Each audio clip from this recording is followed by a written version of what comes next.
ഏറ്റവും വലിയ ഇബാദത്താണ്. അവിടെ വർക്കത്തുണ്ട്, അവിടെ സലാമത്തുണ്ട്. നബി തങ്ങളെ മൗലിദ് ഓതുക എന്നത് വലിയ കാര്യം തന്നെയാണ്. മദ്ഹ് പറയല്, മൗലിദ് ഓതല്, നബി തങ്ങളെ പ്രകീർത്തിച്ച് പാടല് എന്ന് പറഞ്ഞാൽ അതെല്ലാം ഒന്നെ. നബി തങ്ങളെ മദ്ഹ് പറയല്, മൗലിദ് ഓതല് എന്ന് പറഞ്ഞാല് അല്ല ഒന്നെ. ചില മനുഷ്യന്മാർ പറയലുണ്ട് മൗലിദ് ശിർക്ക്, മദ്ഹ് പറയാ. ഈ മൗലിദിന് ഓന്തി വിചാരിച്ച മൗലിദിന് തെരലിന്റെ വാല. സത്യം പറഞ്ഞ വിശുദ്ധ ഖുർആൻ തന്നെ മുസ്തഫ നബി തങ്ങളെ മദ്ഹ് പറയുന്ന മൗലിദിന്റെ കിതാബല്ലേ. നിങ്ങൾ ഗാബിരിയാണ്ട, ഞാൻ ബോധത്തിൽ തന്നെ ചെല്ലെ. വിശുദ്ധ ഖുർആനിൽ എത്ര മദ്ഹുണ്ട് റസൂലുള്ളാഹിന്റെ. ഹബീബായ നബി തങ്ങളെ പറ്റി എന്തെല്ലാം വാഴ്ത്തിട്ടാ റസൂലുള്ള പറഞ്ഞ. റസൂലുള്ളയെ വാഴ്ത്തി തീരുമോ? റസൂലുള്ളയെ മദ്ഹ് പറഞ്ഞിട്ട് തീരുമോ? റസൂലുള്ളയുടെ മദ്ഹ് പറഞ്ഞാൽ അവസാനിപ്പിക്കാൻ കഴിയുമോ? ഇന്നാ ഇല്ലാ ഫഇന്നാ ഫളല റസൂലുള്ളാഹി ലൈസ ലഹു ഹദ്ദുൻ ഫയുറിബാൻ ഉനാതികും ബിഫമി. മുസ്തഫായ നബി തങ്ങളെ പറഞ്ഞിട്ട് തീർക്കാൻ കഴിയില്ല. ഹബീബായ നബി തങ്ങളെ പ്രകീർത്തിച്ചിട്ട് അവസാനിപ്പിക്കാൻ കഴിയില്ല. അല്ലാഹു തആല പോലും നബി തങ്ങളെ എങ്ങനെയാ മദ്ഹ് പറഞ്ഞത്? അല്ലാഹു തആല പോലും നബി തങ്ങളെ ധാരാളം വാഴ്ത്തി പറഞ്ഞപ്പോ, അവിടുന്ന് വിളിച്ചിട്ട് മദ്ഹ് പറഞ്ഞപ്പോ, ഒരൊറ്റ സ്ഥലത്ത് പോലും അല്ലാഹു നബി തങ്ങളെ പേര് വിളിച്ചില്ല. ആദം നബിനെ പറ്റി പറയുമ്പോ അല്ലാഹു പറഞ്ഞു, യാ ആദം ഉസ്കുൻ അൻത വസൗജുക. ആദമേ എന്ന പേര് വിളിച്ചോ. മൂസാ നബിയെ പേര് വിളിച്ചു. വിശുദ്ധ ഖുർആൻ തുറന്നു നോക്കിയെങ്കിൽ ഏറ്റവും കൂടുതൽ ഖുർആൻ പിന്നെ ഖുർആനിൽ പേര് കാണും തന്നെ മൂസാ നബിന്റെ അല്ലെ. വിശുദ്ധ ഖുർആനിൽ പേര് പറയപ്പെട്ട പ്രവാചകന്മാരുടെ പേരുകളെ കൂട്ടത്തിൽ ഏറ്റവും കൂടുതൽ പേര് പറയപ്പെട്ടത് മൂസാ നബി അലൈഹി സ്വലാത്തു വസ്സലാമിന്റെയാണ്. പ്രവാചകന്മാരിൽ ഏറ്റവും ഉന്നതരാണ്. പ്രവാചകന്മാരിൽ ഏറ്റവും വലിയവരാണ്. ഉലുൽ അസ്മീങ്ങളിൽ ഏറ്റവും പ്രധാനപ്പെട്ടവരാണ്. പ്രവാചകന്മാരിൽ ഏറ്റവും ശക്തനാണ്. എല്ലാം കൊണ്ട് വലിയ ആളാണ് അല്ലേ. കല്ലമല്ലാഹു മൂസാ തക്ലീമാ. അല്ലാഹു പോലും നേരിട്ട് സംസാരിച്ചിട്ടുള്ളയാളാ. ആ മൂസാ നബി അലൈഹി സ്വലാത്തു വസ്സലാമിനെ അല്ലാഹു പേര് ചൊല്ലിയിട്ട് വിളിച്ചോ. ഈസാ നബിയെ പേര് ചൊല്ലിയിട്ട് വിളിച്ചു. യഹ്യാ നബിയെ പേര് ചൊല്ലിയിട്ട് വിളിച്ചു. യാ യഹ്യാ ഖുദിൽ കിതാബ്.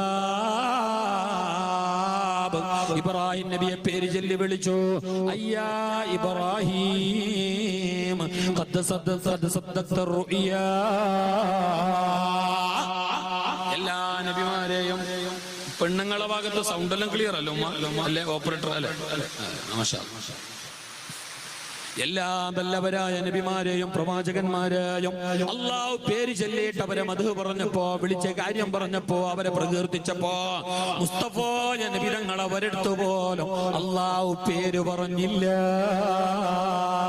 മറിച്ച് നബി തങ്ങളെ സ്ഥാനമാന ബഹുമാനങ്ങൾ പറഞ്ഞിട്ട്, വിശേഷണം പറഞ്ഞിട്ട് അല്ലാഹു വിളിച്ചു. യാ അയ്യുഹൻ നബിയോ അയ്യുഹൽ മുസമ്മിൽ. നബി തങ്ങളെ വിശേഷണം പറഞ്ഞിട്ടാണല്ലോ വിളിക്കണത്. അള്ളാഹ്ക്ക് അത്ര വിരിസാണ് നബിയോട്. ഞമ്മ ഇപ്പൊ മക്കളെ വിളിക്കുന്നില്ല കുറെ ആളെ. എങ്ങനെ മുഹമ്മദ് അബ്ബാസ് എന്ന് വിളിക്കുമ്പോ കുറച്ച് പിരിസുള്ള ആളെ, എന്റെ പൊന്നെ മുത്തേ കർലെ ബ്രോ കമാൻ എന്ന് വിളിക്കല്ലേ. ആ കുറച്ച് സ്നേഹം കൂടുമ്പോഴാണ്. എനിക്ക് തിരിയുന്നില്ലേ സൗണ്ട്, മായന്റെ സൗണ്ട് ആയതിനെ കൊണ്ട് നിങ്ങളും സൗണ്ട് പോയാ ഔട്ട് ഓഫ് റേഞ്ചിലായിട്ടില്ലല്ലേ. അല്ലാഹു കബൂലാക്കട്ടെ, അല്ലാഹു കബൂലാക്കട്ടെ, അല്ലാഹു ഞങ്ങളിൽ നിന്ന് സ്വീകരിക്കട്ടെ. മുസ്തഫായ റസൂലുള്ളാഹി തങ്ങളെ അല്ലാഹു ഒരുപാട് വാഴ്ത്തി പറഞ്ഞു. അവിടുത്തെ മദ്ഹുകൾ പറഞ്ഞു. ഇല്ല, നബി തങ്ങളെ സ്ഥാനമാനം പറഞ്ഞാൽ പോലും തീരില്ല. ഇമാം ഹാക്കിം റളിയല്ലാഹു അൻഹു അവിടുത്തെ മുസ്തദറക്കിൽ പറഞ്ഞ ഒരു ഹദീസുണ്ട്. സ്വഹീഹാണ് എന്ന് അവിടുന്ന് തന്നെ പറഞ്ഞിട്ടുണ്ട്. സഹീഹുൽ ഇസ്നാദാണ്, സ്വഹീഹായ സനദ്. അതായത് സ്വർഗ്ഗലോകത്ത് അല്ലാഹു തആല ആദമിനെ പടച്ചു.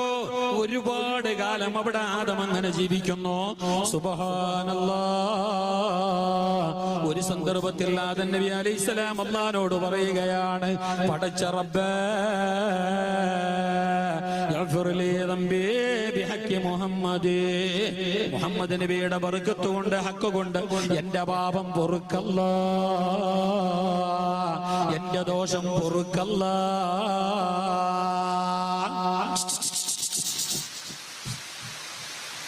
നിങ്ങൾക്ക് ക്ലിയർ ആകുന്നില്ലേ?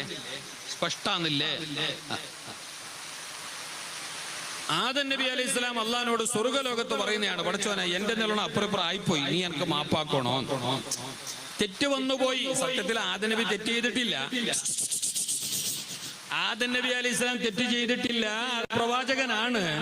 സ്വർഗലോകത്ത് തെറ്റും ചെന്നൊരു സംഗതി ഇല്ല, അതുകൊണ്ട് അത് തെറ്റല്ല. ഒന്ന്. രണ്ടാമത്, ആ തെറ്റാണെങ്കിൽ എന്നെ അവിടെ ആദം നബി നബിയും അല്ല, നബിയായത് ഉടല്ലേ, ഉട വന്ന് പിന്നെ അങ്ങനത്തെ ഒന്നും ഉണ്ടായിട്ടില്ല. എനിക്ക് തിരിഞ്ഞിട്ടേന്ന് തിരിഞ്ഞ. എന്നാലും അല്ലാഹു തആല പറഞ്ഞതിനെതിരല്ലമ്മ. അല്ലെന്ന് പറഞ്ഞ ആ മരത്തിന്റെ മൊട്ടക്ക് പോലും പോയിറാൻ കഴിയാം. വേറെ എന്ത് വേണമെങ്കിൽ തിന്നു, ഏടെ വേണമെങ്കിൽ വള്ളി കെട്ടിട്ട് ഊഞ്ഞാലാട്, എന്ത് ഫ്രൂട്ട്സ് വേണം കഴിച്ചോ, ഏത് മരത്തിന്റെ അടിയിൽ വേണമെങ്കിൽ പറ്റി ഇരുന്നോ, എന്ത് വേണമെങ്കിൽ ആസ്വദിച്ചോ, അനുഭവിച്ചോ. ഈ മരത്തിന്റെ അടുത്തേക്ക് പോയില്ല. അതിൽ കുറെ പഴമുണ്ട്, വേണമെങ്കിൽ അതിനെക്കാട്ടി കാണാനും ചന്തവും ബണ്ണവും കളറും എല്ലാം ആ പഴം തന്നെ. പിന്നെ അപ്പീലില്ലല്ലേ, അല്ല പറഞ്ഞ അങ്ങനെ. പിന്നെ ചന്തം ഉണ്ടെങ്കിൽ മധുരം ഉണ്ടെങ്കിൽ പോണ്ട, ജനങ്ങൾ പോണ്ട. പക്ഷെ പെണ്ണ് കെട്ടിട്ടാകുമ്പോ കുറച്ച് അപ്പുറപ്പുറം. അത് എല്ലാവരും അങ്ങനെ അപ്പുറപ്പുറം. പെണ്ണ് കെട്ടിയ പിന്നെ മുന്നേ കുറച്ച് കൺട്രോളിൽ ഇരിക്കും. ചിരിക്കുന്ന കാണുമ്പോൾ എനിക്ക് നല്ല ഡൗട്ടാണ്, നിങ്ങൾ കൺട്രോളും പോയിനാ പെണ്ണ് കെട്ടി പിന്നെ. അള്ളാഹു ഞങ്ങൾ ഉണ്ടാക്കട്ടെ. അല്ല, പെണ്ണ് കെട്ടിയിട്ട് കൺട്രോൾ പോകുന്നതല്ലെങ്കിൽ പിന്നെ ഒരു ഒന്ന് കൗത്തിലേക്ക് വീണിട്ടാകുമ്പോ പിന്നെ അങ്ങനല്ലേ, പിന്നെ തോന്നിയ പോലെ പോകാൻ കഴിയില്ല. കാരണം ബാക്കിൽ നിന്ന് കോളർ പിടിക്കുന്ന ഒരാളുണ്ട്. പിന്നെ തോന്നിയ പോലെ ജാവ് മോന്തിക്ക് വരാനും കഴിയാല. അപ്പൊ ഫോൺ വരും, എന്തേ കാണുന്നില്ല, ലേടെ പോയിനെ, എന്തേ വിളിക്കാൻ ആൾ. അതങ്ങനെ അങ്ങനെ പോണം, അങ്ങനെ പോണം. മുന്നേ കാട്ടുകന്നാല് പോലെ ജീവിച്ചെങ്കിലും പിന്നെ മര്യാദയുള്ള ആട് പോലെ ജീവിക്കും. ഏതു ആട്ടെ, ആദം നബി അലൈഹി സ്വലാം പെണ്ണെട്ടി, സ്വർഗത്തിലെ ഹവ്വാ ഉമ്മാനെ കെട്ടി, ഞങ്ങളെ ഉമ്മാനെ കെട്ടി. സന്തോഷത്തോടെ കഴിയുമ്പോ അവിടെ ഒരു ഔട്ടിങ്ങിന് ഇങ്ങനെ പോയി, ഔട്ടിങ്ങിന് സ്വർഗത്തിൽ ഇങ്ങനെ നടക്കുന്നത് എല്ലാം കണ്ടിട്ട് സ്വർഗല്ലേ. അത് പിന്നെ എങ്ങനെ പറയാൻ കഴിയാ? ഇവിടെ മനുഷ്യന്മാർ ദുബൈക്ക് സിറ്റി സെന്റർക്ക് പോയിട്ടാ തന്നെ മനുഷ്യന്മാർ ജാബിരിയാന്ന് എന്ത് ചന്തം എന്ത് ചന്തം. പിന്നെ സ്വർഗത്തിൽ പിന്നെ എന്താ ചെയ്യുന്നത്?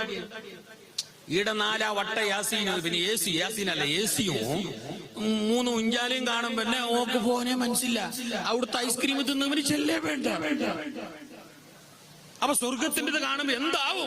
അങ്ങനെ നടന്നുകൊണ്ടിരിക്കുമ്പോഴാണ് ഹവ്വാ ഉമ്മ പറയുന്നത്, അവിടെ മരം നോക്കിയാലോ, ഇഷ്ടംപോലെ പഴമുണ്ട്, ഒന്ന് തിന്നങ്ങന്റെ. ആദം നബി ആദ്യം വേണ്ട, വേറെ തിന്ന് ഇഷ്ടം പോലെ ഉണ്ടല്ലോ, ഷേക്ക് ജ്യൂസ് അത് ഇത് എല്ലാം ഉണ്ട് സ്വർഗത്തിൽ. സ്വർഗത്തിൽ ഇല്ലാത്തൊന്നില്ല. ഞമ്മ മനസ്സിൽ ചിന്തിക്കാത്തതെല്ലാം അവിടെ ഉണ്ട്. ഞങ്ങളെ മനസ്സിലെ കൊണ്ട് ചിന്തിക്കാനോ ഊഹിക്കാനോ കഴിയില്ല. ഞങ്ങളെ കാതിലേക്ക് കേട്ടിട്ടില്ല, കണ്ടുകൊണ്ട് കണ്ടിട്ടില്ല. ഞങ്ങളെ കൽബിലേക്ക് അങ്ങനത്തെ ഒരു ചിത്രമേ വന്നിട്ടില്ല. അതാണ് സ്വർഗം. അല്ലാഹു ഹിസാബില്ലാതെ ഞങ്ങളെത്തിക്കട്ടെ. ഞങ്ങളമലൊന്നും അതിനു വേണ്ടിയിട്ട് അല്ലാഹു നോക്കാതിരിക്കട്ടെ. ഞങ്ങളെ പാപങ്ങൾ അതിനൊരു മാനദണ്ഡമായി അല്ലാഹു സ്വീകരിക്കാതിരിക്കട്ടെ. അവന്റെ ഔദാര്യം കൊണ്ട് ഈ മുഅ്മിനീങ്ങളെ മജ്ലിസ് കൊണ്ട് അല്ലാഹു ഞങ്ങളെ ഹിസാബില്ലാതെ കടത്തി തരട്ടെ. അല്ലാഹു ഞങ്ങളെ ഹിസാബില്ലാതെ കടത്തി തരട്ടെ. ഹവ്വാ ഉമ്മ പറഞ്ഞു, ഏതുവാകട്ടെ ഹവ്വാ ഉമ്മാന്റെ ആ വിഷയം കേട്ടിട്ട് ആദം നബി തിന്നണ്ടെന്ന് പറഞ്ഞ പഴം തിന്നോ. ചുരുക്കത്തിൽ ഏതായാലും തിന്നിട്ടായി ആന്നതല്ല ആയിട്ടായി. സുബ്ഹാനല്ലാഹ്. പിന്നെയാണ് ആദം നബിക്ക് അതിന്റെ ഗൗരവം മനസ്സിലായത്, ഭീകരത മനസ്സിലായത്. അപ്പോഴാണ് ചരിത്രം പറയുന്നു, പ്രമാണം പറയുന്നുണ്ട്, അതുവരേക്കും സ്വർഗത്തിന്റെ പട്ടുടുപ്പുകൾ സന്തോഷത്തോടെ ധരിച്ച നല്ല ടിപ് ടോപ്പിലുണ്ടായിരുന്ന ആദം ഹവ്വാ ദമ്പതിമാർ ആ പഴം തിന്നലോടുകൂടി അവരെ വസ്ത്രം ഊരിപ്പോയി, ബെൽറ്റ് ലൂസായി, ചിപ്പ് ഊരിപ്പോയി. ഊരിയതല്ല, ഊരിപ്പോയതാ. മാത്രമല്ല അത് തിന്നലോടുകൂടി അവർക്ക് അവിടെ തൂറാനും ബീത്താനും എല്ലാം മുട്ടി. സ്വർഗത്തിൽ അത് രണ്ടും ഇല്ല. അപ്പൊ തിന്നതല്ല എന്താണ്? അത് എന്തോ ആണ്. നീ തലച്ചൂടാക്കണ്ട, തിന്നാ മതി അല്ലേ? അവിടെ തിന്നതും കുടിച്ചതല്ല. അപ്പൊ എന്താണ്? അത് എന്തോ ആണ്, അത് സ്വർഗം. അത് അവിടെ പോയിട്ട് ഇങ്ങനെ ഇരിക്കാനും ബീത്താനുള്ളത് അത് ഇവിടെ പഞ്ചായത്തിന്റെ ടോയ്ലറ്റ് ഒന്നും അല്ല. എന്താണേന്ന് ഓന്റെ ബേജാറ്. ഇപ്പൊ എന്താണെന്ന് അടക്കി എത്തുന്ന പണിയിടും മുന്നേ, എന്താന്ന് പിന്നെ നോക്കാം. ആവശ്യമില്ലാത്ത കുറെ ചിന്തിച്ചോ, അതിന് വല്ല ക്വസ്റ്റ്യനും വാട്സപ്പിൽ ചോദ്യവും ഉസ്താദ് സ്വർഗത്തിൽ വിത്തനില്ലാലോ നോക്കൂ. അപ്പൊ എന്താണ് വിറ്റിയത്?